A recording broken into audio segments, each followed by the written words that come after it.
Hey guys, welcome back. I hope you enjoyed Matt Maruka. Got your breath work in this morning with Edith. She is so amazing. One of my best friends. I love her to death. It's Matt, adorable. Heaven to earth this morning.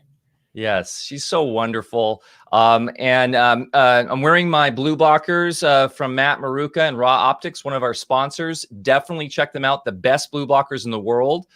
With all the computer time doing this summit, they've saved me. I'm going to take them off now so you can all see my eyes.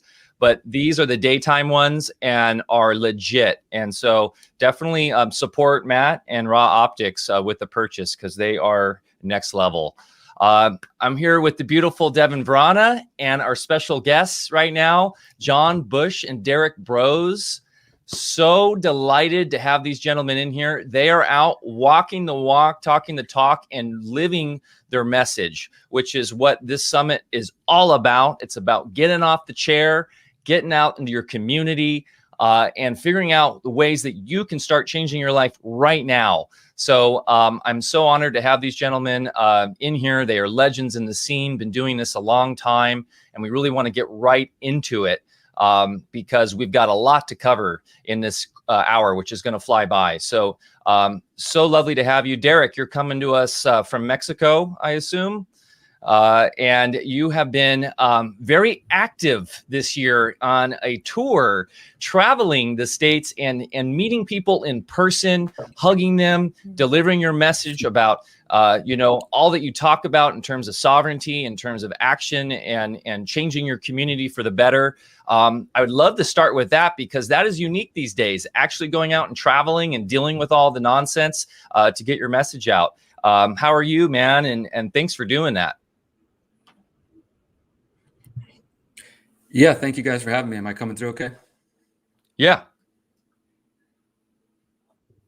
Perfect, cool. Yeah, so as you mentioned, I did do a tour. It's called the Activation Tour, sort of inspired by what John integration, how important it is to have face-to-face interaction, people to see their smiling faces in person, and recognizing just how important that is. I think it's something maybe that we've gotten away from in the age of the internet. More and more people relying on, I'll just promote my events by the internet, or I'll just promote my message through the internet.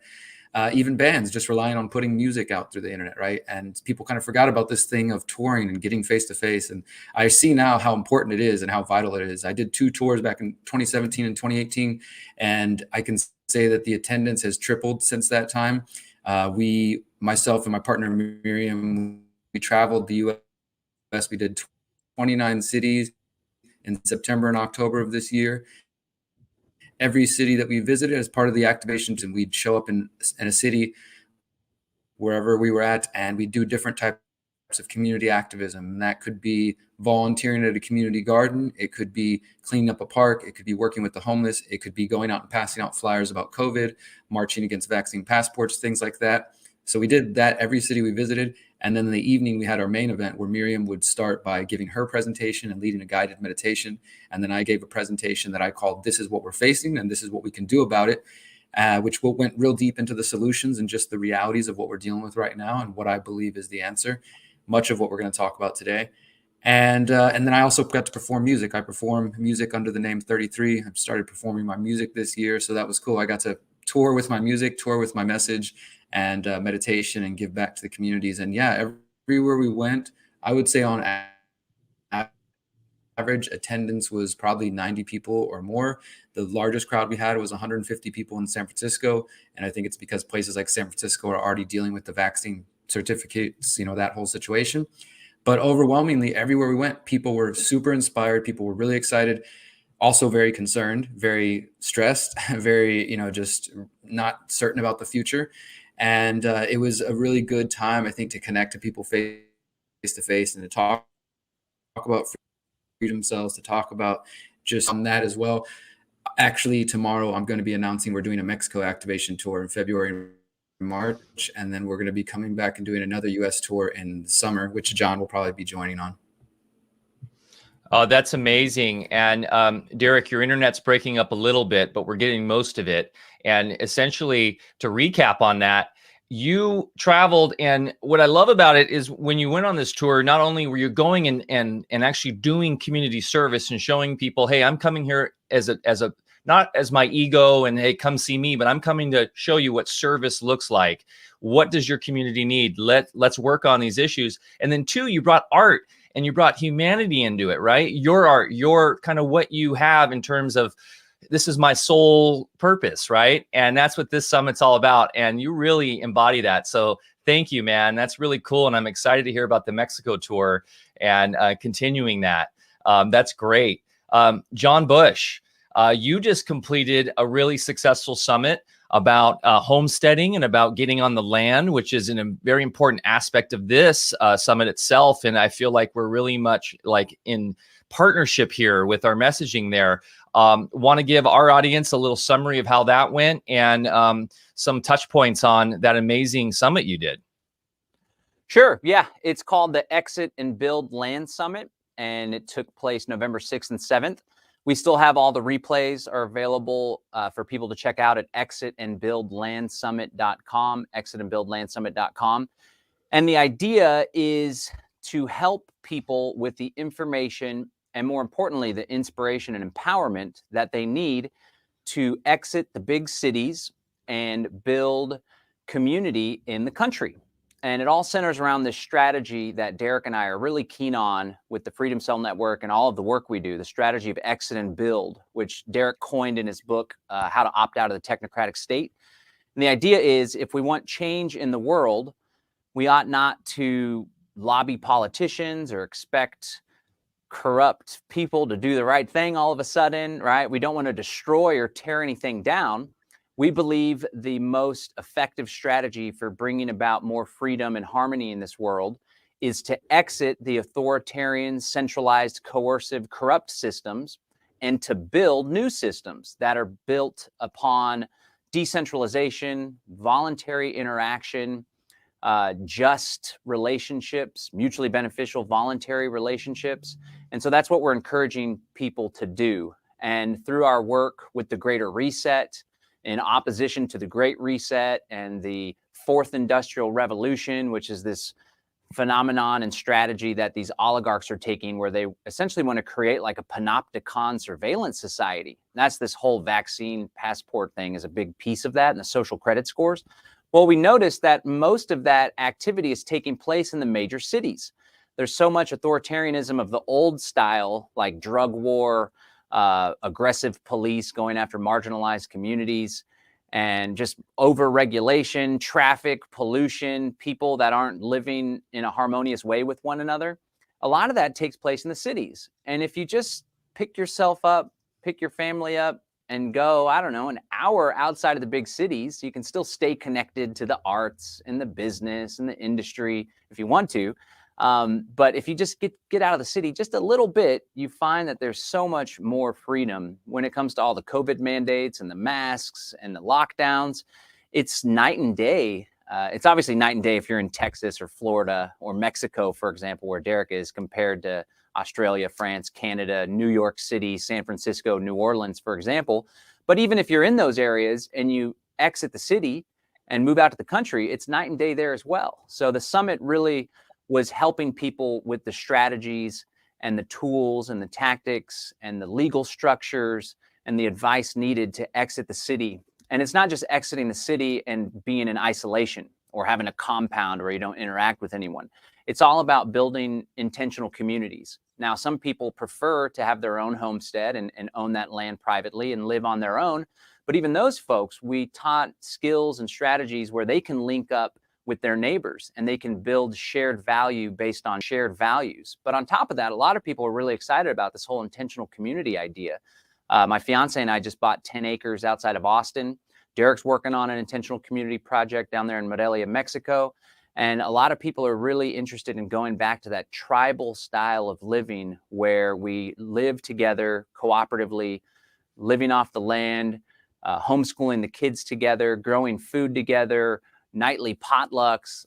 It's just a really attractive idea for people. It's been an attractive idea. I've been in activism for nearly 20 years now, and it's always been that thing. We want to buy land and build a community Yeah. But now with all the COVID stuff, it's really accelerated a lot of people's plans and desires to do that. And so what we did with the summit, I believe pretty successfully, was really help people gain the information necessary, the knowledge necessary to actually pull that off.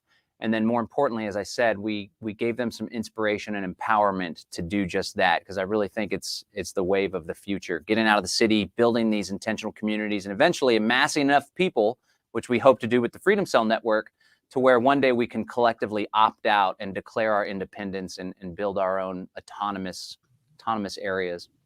Yeah, I love this. I love this subject because it's dear to my heart. I moved my family out of LA in 2016 up to a very remote place where we practice permaculture and have an off-grid farm for Alpha Vedic.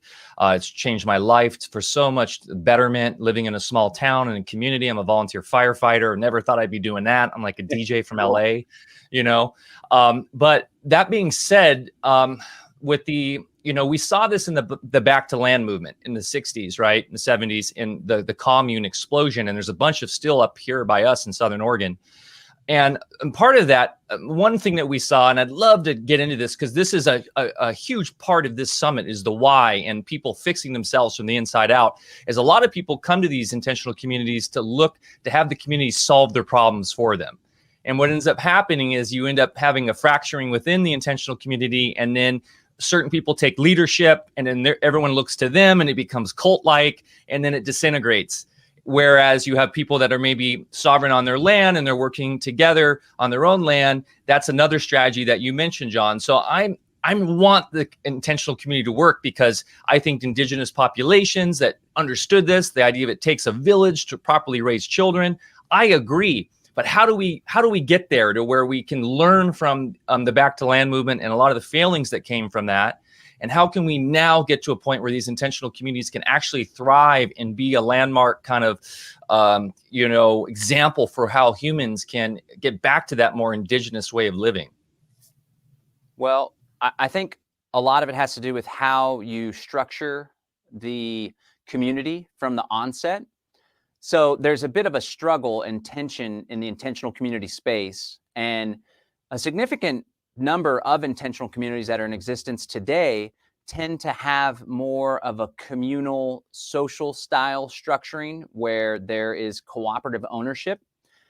And one of the problems that arises in these circumstances is the tragedy of the commons, right? And a lack of private ownership. So while there have been many successes within that space and that style, there's also been a lot of failures. And so one thing, coming from more of a free market economic background, Austrian economics, and more traditional libertarian philosophy when it comes to economics myself, is the private ownership. So one idea that we're aiming to put forward is more of a synergy between the private ownership where people have their own plot or space, right? But in addition to that, there's also a common space. Maybe it has the community garden, it has the schoolhouse, it has a communal kitchen that people can use. There's a nice meeting space, a gazebo, that kind of stuff. Because I think when people have private ownership in something, there's more of a incentivization for them to take care of that, right? That's just the style that I'm putting forward. So I think there's a structural issue that can lead to issues. And then at the end of the day, as you alluded to, and as you guys are hitting all over with the event summit, everyone has to do the inner work. In general, we ought to be doing the inner work, but especially if we're going to be living in community, because when we all get together in groups, in organizations, and networks, and businesses, and relationships, people have a tendency to project their shadows and their demons on other people. So I think one of the cool things about the work that we're doing and the Freedom Cell Network and the people that we're attracting, and this is one of Derrick's big things with the Conscious Resistance Network, it's about anarchism and activism, but it's also about doing that spiritual work as well.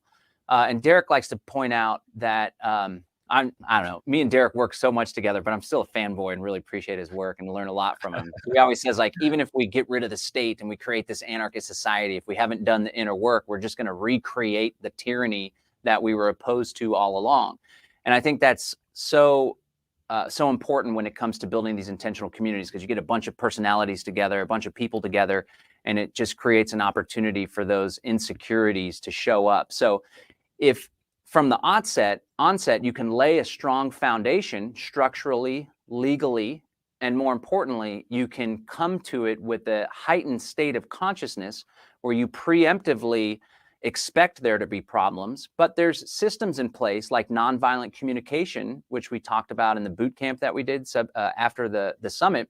If you have these structures and these systems in place and everyone's coming to it with a heightened level of consciousness and awareness, I think you can avoid a lot of the problems that inevitably arise from any type of group situation. Yeah, Derrick, what's your, I would love to hear a little bit about your intentional community too there in Mexico. Yeah, I'll just add to what John's saying. Am I coming through all right now? Yeah, we'll deal with it. You possible. just keep going, brother. Yeah. Okay.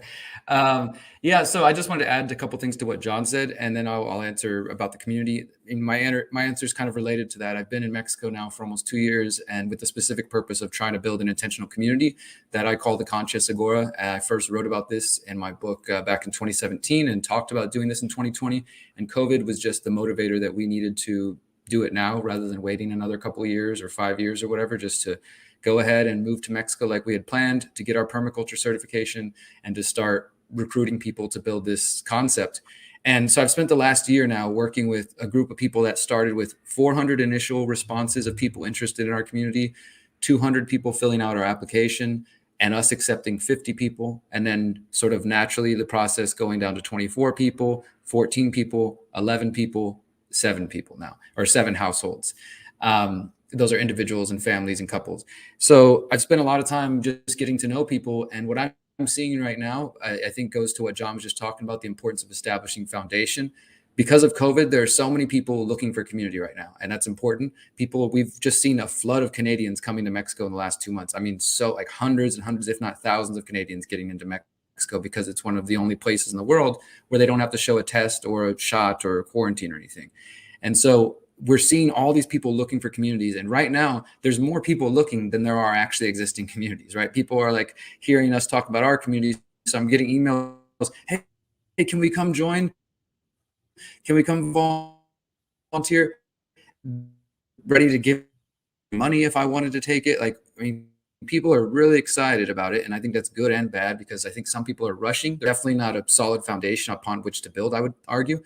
And a lot of people, I would say, like the first step, if you're just kind of to throw this out there, if you're talking about intentional communities, you're looking for intentional community, actually know what that means to you. So many people that we've talked to over the year don't even really know what that word means to them. Like right now, we're an online community. Your neighborhood is another community, levels and layers there. And people, I think it helps to understand what you're looking for. Are you looking to share land with other people? Or do you just want to have land near them? Or do you just want to live in the same neighborhood as them? Or do you just want to live in the same apartment complex? Like, what does the community you're actually looking for look like? And as John said, some people go more co-op and kind of communal style, as you talked about the back to the land movement, and others more, I think now we're trying to personally balance individuality with and privacy with community, that we want community, we want the benefits of that, but we're also strong individuals who like our own space and our own time. And we do want to collaborate though, when possible. So I think finding out what you're looking for is important. And maybe, you know, in reference to the back to the land movement of the 60s and 70s and even on, I mean, I went last week and visited one of the oldest intentional communities in Mexico, which was established in the early 80s and is still around. These people have been doing it for 40 years. They've gone through so many changes. And I learned so much just from speaking with them. And some of the things they shared, as well as in the book, Creating a Life Together, you know, it really does say that most intentional communities, 90% of them, according to that book, fail. They never get off the ground, or they just fall apart for different reasons. And I think that's probably what we will see, that there will be most of the communities that are trying to form now don't go anywhere or don't succeed for different reasons. But I also know there are many of us who are super dedicated to this. And I believe the seeds that are being planted now and the things that are being built now in 10 years, 20 years, 30 years from now will be the next generation teaching those who are. One of the ways to avoid failure is to know what your foundation is. We started first with the principles of the Conscious Agora. And so everybody coming after that knows exactly what they're signing up to be a part of. It's not just like, oh, you like freedom? I like freedom. Let's assume we're going to get along and just buy land together. That's what I'm seeing from a lot of people, is they're just like, oh, you're concerned about COVID. You don't like COVID. Neither do I. Okay, I'm sure everything else will work out perfectly. one other thing that I'll mention from the book, Creating a Life Together, which I think has been very valuable.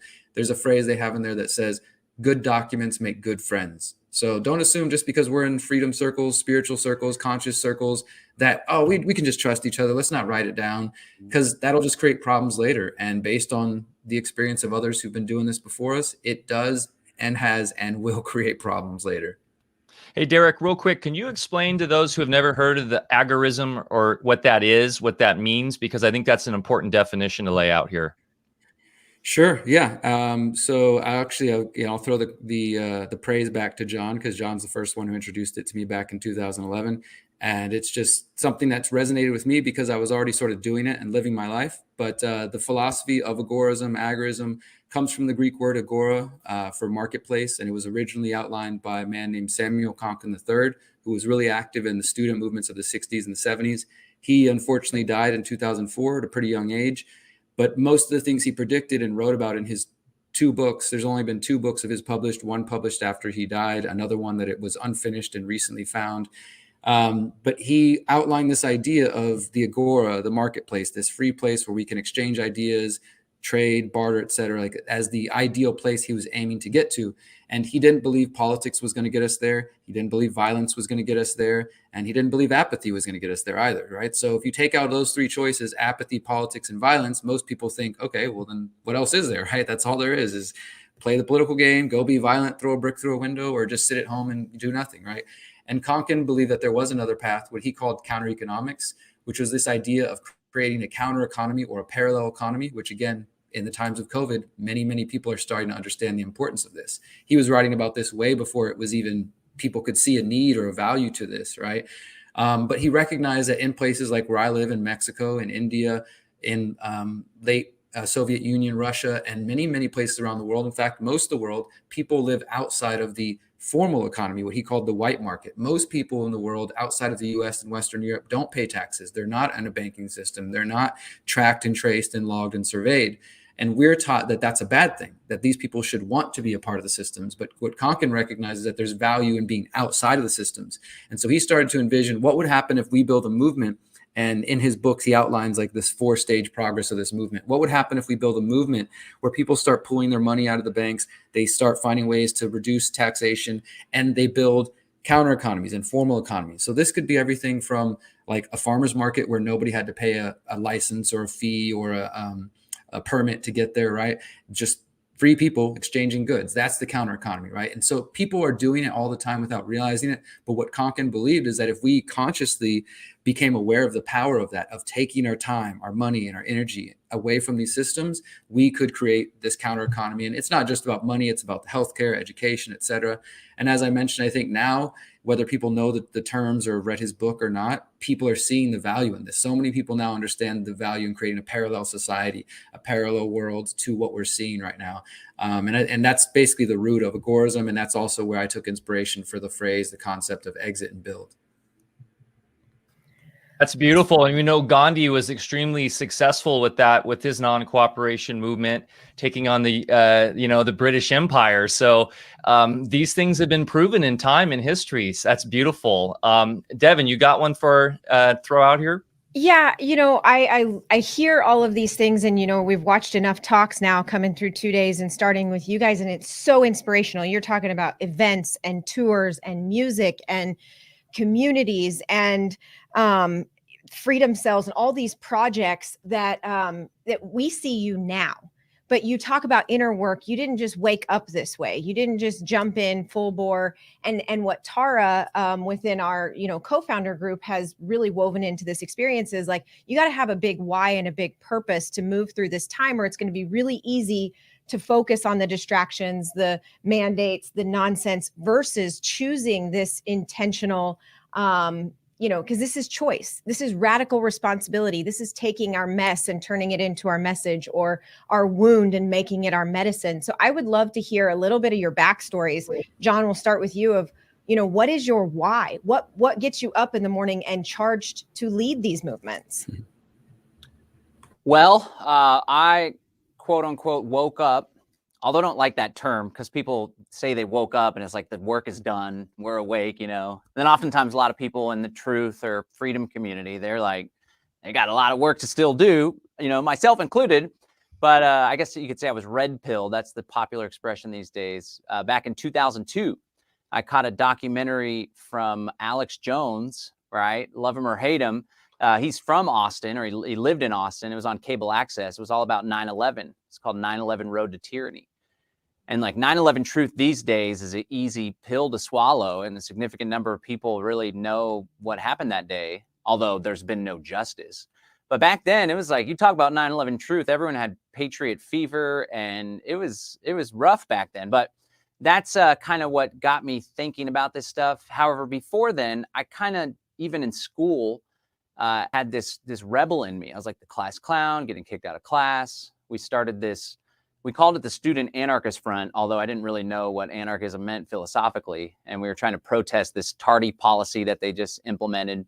We ended up getting in trouble because Columbine had happened recently before that, and they thought that this was going to turn into a Columbine thing. I don't know. So they shut down our protest. Either way, I was always a bit of a rebel. And when I saw what happened on 9/11, it just gave me, I just had such a sense of injustice.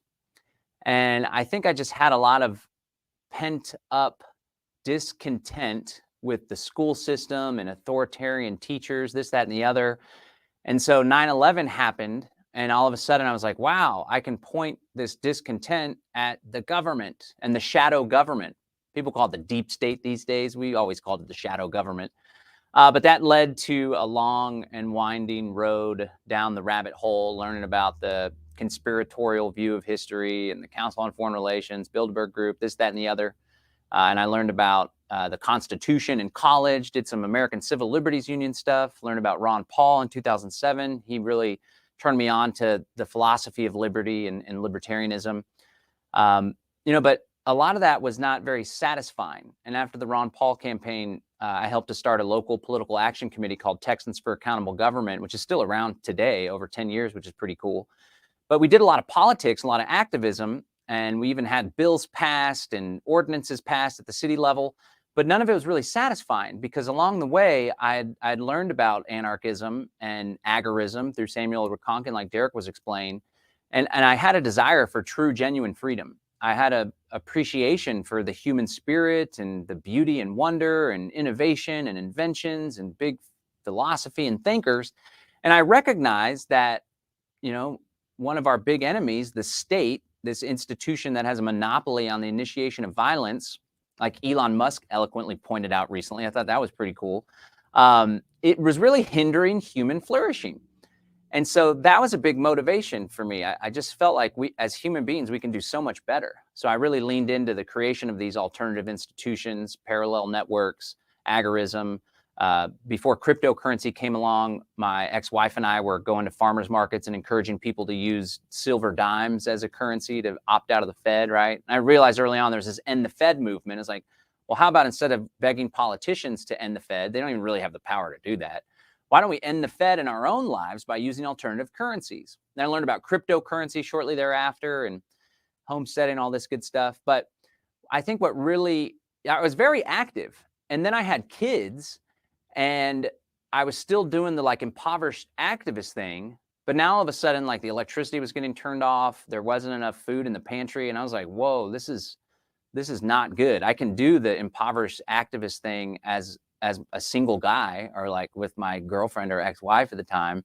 But now that I got kids, this is a whole nother ball game. So that really shifted my focus from the activism and just giving to entrepreneurship. And I leaned heavily into entrepreneurship. I've been self-employed since 2009. And most of the time it was total struggle and poverty, but things are very much clicking lately. So to answer your question, the why for me early on was like just this rebel spirit that I had, which I feel like is intrinsic. And I often wonder, like, what is it about folks that they just go along to get along with the status quo, even if they're given the same information that we have been given or we were given in the past, that quote unquote woke us up? And what is it about people that just, they take it to heart and they have that drive to be a change agent in society? So I had that intrinsically, but it wasn't until I had kids, they're 8 and 10 now, that I just really like, I feel a little emotional talking about it. It's just such a strong, powerful why and purpose in life to really double down on the work that I do in the world, because I don't want them, like, I've been in jail twice. It wasn't anything crazy. It was just overnight for activism, but it was doing activism and protest, and they threw me in a cage. It's like, whoa, wait a second. All the censorship, now all this COVID crazy nonsense. I don't want them to grow up through that. And more importantly, rather than just being opposed to a life that they could have, I want them to experience freedom and flourishing and innovation and harmony that I never experienced in my life. So the biggest motivator and why that I have in my life now, for activism and entrepreneurship, is setting the stage and laying the foundation so my kids can experience greater freedom than I had. And then so they can have the tools and the knowledge and the understanding, and never have it in them to bow to arbitrary authority in the first place. I want to instill that in them so they can continue the banner, take up the banner and continue the work. I don't want to say fight, but I don't like the fight terminology. It's not a fight. It's not a resistance thing. It's just a creation and a development and growth thing. So my kids really have been my strongest why as of late. Yeah, it's a rising, right? It's our duty to pass this level. They'll have their own rising to do, but we don't want to pass our problems onto them. And I bet lots of people, thousands of people tapping and tuning into this, have that, pinned up discontent and that injustice thing within them. And I hope what this demonstrates is that, a lot of good can come from that if you can tap into that grit and anger. And one thing you hit on that I want to just drive home is this, we can be prosperous and abundant. We should be, if we're living in full alignment of this thing, this whole like martyr, and that, the poverty mindset isn't in alignment with what we're talking about. The purpose, you said, what's limiting human flourishing, and really tapping and tuning into this intentional living is being prosperous. All right, Derrick, I want to hear your why. What's in your heart? The why for me, well, I'll answer both those questions. I think there was maybe a two-parter there, just briefly, as far as like what woke me up and then it maybe helped me understand the why, was getting addicted to drugs and going to prison when I was 20 years old. That's really where my journey began. That's where I discovered meditation. That's where I discovered like just healing. That's when I started doing a lot of journaling and working on my trauma. And this was years before I ever met John or discovered any of the things that I know now. For me, that's why my work focuses a lot on the conscious resistance, is because I recognized in my personal life just how important those paths are. A lot of people get into the activism and maybe forget the spiritual aspect of it or the kind of deeper search for meaning. And it's been beautiful now to see in recent years, including with the event, that there are more and more people focused on this intersection. Because when I first went to prison and I got out in 2008, I came out, it was for the first time in my life I was able to feel excited about a sunset, to say something positive about myself. I'd spent most of my early life like suicidal, depressed, like had a bunch of just trauma that I was dealing with, and drugs and alcohol were a way to escape that. But it led me to prison, and that place is a horrible institution, but it also gave me the time to kind of focus on what I needed. And I used the time to the best I could. And I ended up doing 18 months in Texas state institutions and got out. I was a felon in the state of Texas and had this whole new experience now, being judged, not being able to rent a place here, not being able to get a job here. And it really shaped just the way I started to look at the world. And I was at the library all the time applying for jobs. And I started to check out the books, because in that time, as my depression lifted, as I got sober off all that crap, like I realized that I remembered that I'm an intelligent person, that I love to learn, I love to read, and I wanted to know more about the world. And I started with the drug war. And I read a book that taught me so much about the drug war that I didn't know anything about prior. And especially for me, having just gotten out of prison because of drugs, it was very much an eye opener of like, okay, what else is there that I'm not being told about? And probably about 2 weeks later, I had my awakening experience through a number of things. I heard Ron Paul speak at U of H in Houston. I watched an Alex Jones documentary. I read a book called Rule by Secrecy, and I found a band that was singing about the Federal Reserve all within the same week. And it was just like, oh my God, everything's changed, But really on a deeper level, the spiritual journey definitely has always been important to me. But I've been reflecting on this more and more over the last year, especially with the tour, and thinking about, I guess, that why or just how I feel in relation to everything going on. And I don't really know how to explain it other than I 100% know between me and my creator that this is why I'm here, that this is the reason I'm on this planet, that this is the time that I'm supposed to be in, and the things I'm doing now are what I'm supposed to be doing. I've never felt more fulfilled. in a number of different ways. Like John had mentioned, like doing activism now for me for 12 years and dedicating literally every waking moment of this, even before I had my own computer, even when I was broke and I was staying on friends' couches, or people were helping me out because they knew I didn't know what I was doing, but they could see that I was on some kind of unique, special path. Once I woke up, I quit my job. I stopped paying taxes. I stopped using banks. I was going to franchise a restaurant. I quit that. I packed all my stuff up in a bike and I traveled the US for 3 months volunteering on farms. This was in early 2011 because I just needed to connect. I felt so alone. I felt like I needed to meet other people. And those experiences that I had on those 3 months on the road, meeting random people who would just pull over just to pray with me, or just to offer me some peanut butter, or just to give me a lift to the next town or whatever, really just helped me see, oh my God, there are good people out here. Yes, all this stuff is going on, because I was in panic mode. I was just waking up. I was like, oh my God, the police state's about to happen. Watch too much Alex Jones and that might happen. And I just kind of had an experience where I just needed to get out. I needed to go out there into the world. And I did that. And I met so many amazing people. And I came home just on fire, just like, yes, this is it. This is what I'm supposed to be doing. Just go home. And truly, there were moments where I just didn't have enough money to get food, or to, I was still figuring things out, figuring my route out now as like a felon who just woke up and now everybody thinks I'm crazy. It was kind of a difficult path for a while, but thankfully, the more dedicated I came to this path, the more opportunities have come. And I've been able to carve a path for myself as a journalist. And I just know that every day, the things that I'm doing bring me fulfillment. And if I wasn't supposed to be on this path, I believe that the creator would show me a different path. And, I would be hitting roadblocks, or, running into a wall that would say, hey, Derrick, try something different. This isn't working out. But instead, every single, relationship, conversation, things like this has led to new opportunities, has led to new growth. And I don't mean that just for me as a personal individual, but I mean for the movement, getting to connect with bigger people and reach more people and spread new ideas and do tours and things like that. Like, it's been a part of the journey. So I guess for me, the why is because this is why I'm here. This is the only thing that makes sense. Hey, Derrick, so that's amazing. And thanks so much for telling us your story. I didn't know all that. And, 10 years, man, 2011, 10-year, we're almost 11 years ago. Another kind of tagline of this event is the time is now. What is exciting you right now about now and what you're seeing from everything you've been doing with your tour and the Greater Reset, which I'd love to talk about, and what you guys are doing there? What's exciting you right now with what's going on in the world and what you're seeing?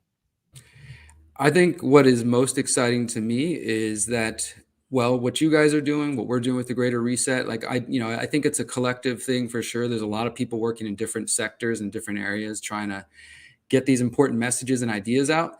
But I'll say a little bit more close to home with what John and I are working on. We started, John started talking about freedom cells in 2015. I heard about it in 2016, and it just started growing and growing. And basically the concept was there. Like I said, I did tours in 2017, 2018, talking about the same ideas, the same message. And some people were listening, but I think more and more people were comfortable back then. They oh, sure, New World Order is coming, but I still got TV and Netflix and, food in the fridge. I could still go out and do whatever I want. Things are fine. And then March 2020 hit. And the Freedom Cell Network, our website, and just the movement went from probably a couple thousand people to now over 30,000 people on our website, to tens and thousands of people on Telegram and elsewhere. And probably people who are just doing the, organizing without telling us, they're just doing it in their lives. And that to me is what's exciting, is that I've been a big fan of this idea that we need to, I don't want to say force confrontation, but I would prefer things happen sooner rather than later. As John was saying, I don't have any children myself, but I have 6 nieces and nephews at the moment that I fight for every day. And I definitely don't wish to pass this world down to them, for them to continue to struggle with it. I want us to build movements now so that we have the opportunity to create these counter systems, to create these parallel economies and parallel societies, so that we can establish foundations and be in a good place to help other people. Like if I'm in scarcity mode, like I was when I was starting this, I could barely help myself, let alone help other people, right? But now I'm in a position, and I think each of us are getting positions where we have a little bit more comfort. We're trying to, get our homesteads, or, find our community, or whatever it may be. And once we're in that position, then we have the opportunity to help more. And I think that's what's really exciting to me, is the growth is happening, and that's important.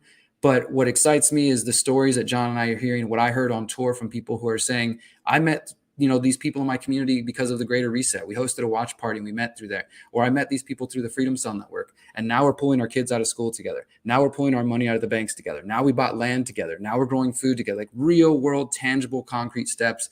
Because to me, that's the only thing that's going to make it help us through what we're facing is actual concrete action. Again, balancing the spiritual and the physical, recognizing that they both have a place and that they both are important. Oh, dude, that's amazing. Thanks for that. John, what's exciting you right now with what you're seeing on your end? I really appreciate seeing people coming together and standing up. And you guys alluded to this earlier when we were prepping for the show. Derrick calls it the fracturing. There's this split taking place in society.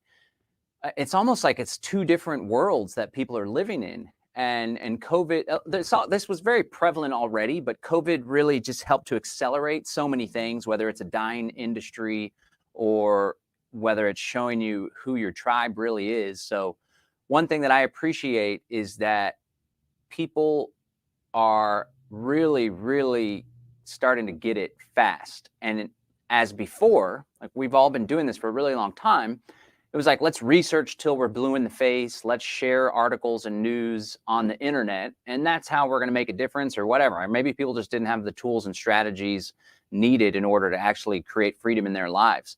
But nowadays, because of COVID, it's always like this, every action has an equal and opposite reaction. And it really just is all about how you choose to show up in the world. People can show up as a victim, woe is me, COVID, lockdowns, lost my job, blah, blah, blah, whatever. Or they can choose to say, you know what, this is an opportunity for myself, for my community to rise up and to make a difference in the world. And, you know, the World Economic Forum has their great reset and this new normal, quote unquote. But we too are seeking a new normal, a better normal, and a greater reset. So I'm excited about how people are really coming together. And like Derrick said, the Freedom Cell Network literally went from like 1,000 to 2,000 people to over 30,000 in just 16 months.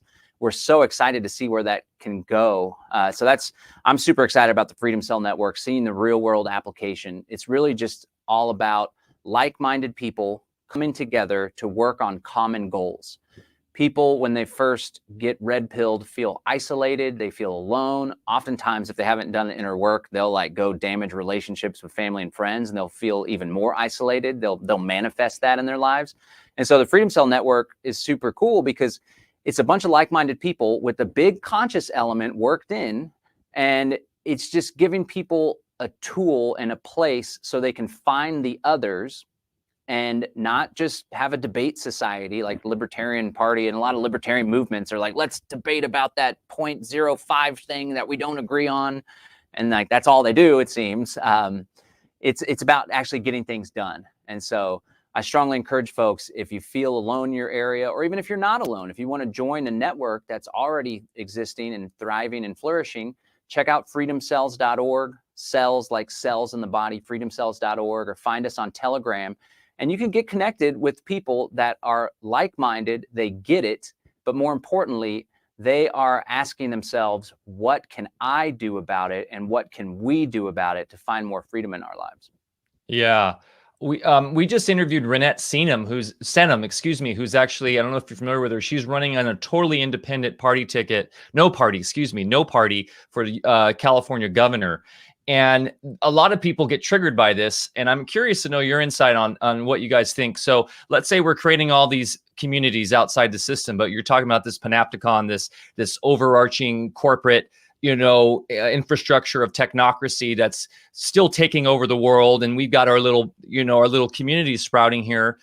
However, where do we go in terms of connecting that and then taking on, changing governance and helping people see that, hey, we need to start self-governing in a way that will actually change how the whole system's working? Is there a political solution? For her, what she's focusing on is the 7-generation idea that the Iroquois nation developed, that was preemptive to the U.S. Constitution, which is everything should be basically set up for 7 generations in the future based on the last 7 generations, which is a brilliant idea, plays into permaculture, plays into community, plays into all this stuff.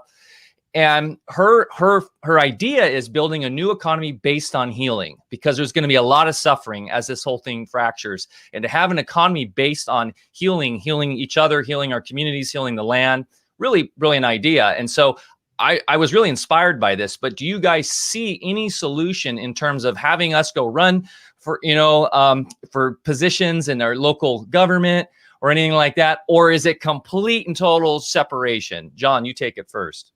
All right. I know Derek wants to say something on this front too. We're both very much apolitical, post-political, I should say. I used to have this like arrogance thing where when I started becoming a voluntarist, because I was there for the evolution of the liberty movement from like Ron Paul libertarian, Ron Paul Republican, and then this whole voluntarist philosophy started springing up. In fact, that's part of the reason why I was inspired with this idea of the Freedom Cell Network, because I realized there were so many people that are anarchists and voluntarists. However, most of us all still comply and participate within the state all the time. So it's like, what are we missing here? People want to live free, but they're not living free. And that's why I really honed in on the strength in numbers idea. And so to relate it back to the question, I do not believe that there's a inside the system political solution. That being said, if people want to take that path and that's what floats their boat and gets them excited and they're good at that or whatever, and they can get some public exposure, then by all means, I'm not going to fault anyone. Anyone doing anything for the cause of peace, freedom, and justice is a good thing. It's a net positive. However, if we only do politics, then we're only going to remain in this cycle of revolutions, right? Look at the word revolution. It was the Ron Paul revolution. The root of that word is revolve. So it's like circle, circle, all right?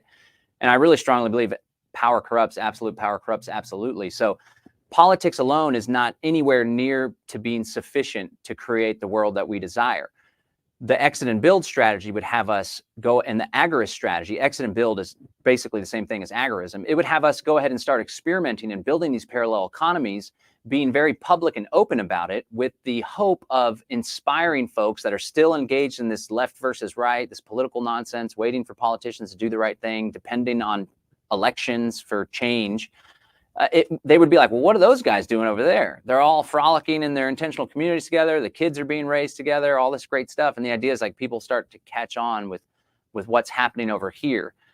And so I would encourage people to avoid the politics altogether, because at the end of the day, it's the system that's the root of the problem, not who's in charge or who's in power with the system. And I strongly believe there is immense value in leading by example and demonstrating the efficacy of creating these alternative institutions. Now, when it comes to politics, what I hope to see, this was a big part of why I did the Exit and Build Land Summit.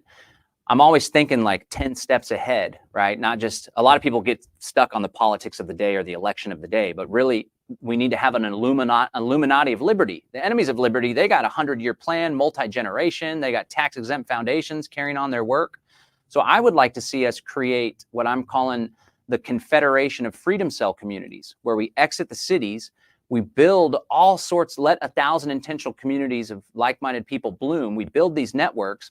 When we have the strength and numbers necessary to eventually declare our independence from the state altogether, at that time, we appoint not politicians that run for office, but we appoint ambassadors that go to state bureaucrats, governors, politicians, and they say, look, we have 125,000 people within this given political jurisdiction. They have all decoupled themselves from every single one of your systems outside of using the roads, perhaps, to travel. We don't use your police. We have our own firefighter, our own emergency services. We have our own school system. We have our own food production systems. We have our own energy grid. We're not participating with you anymore, and we're all ready to opt out. So we want to talk to you about what a peaceful transition might look like. That's the role I think people Wow, should. that is so inspiring, John. I love that. Like having a Braveheart moment inside my body right now. I was like, yeah. Freedom. No. Yeah, Derek, we got about 10 minutes. You take it, buddy.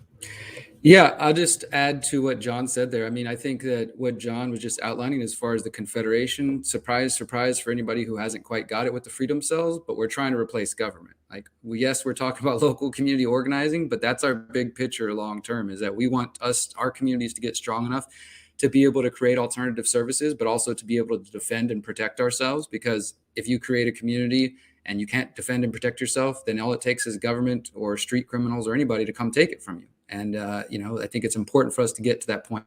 So as far as politics go, I'll say a couple of things. absolutely, when it comes to freedom cells, and I think John and my work just individually, we're very much focused on apolitical, non-political.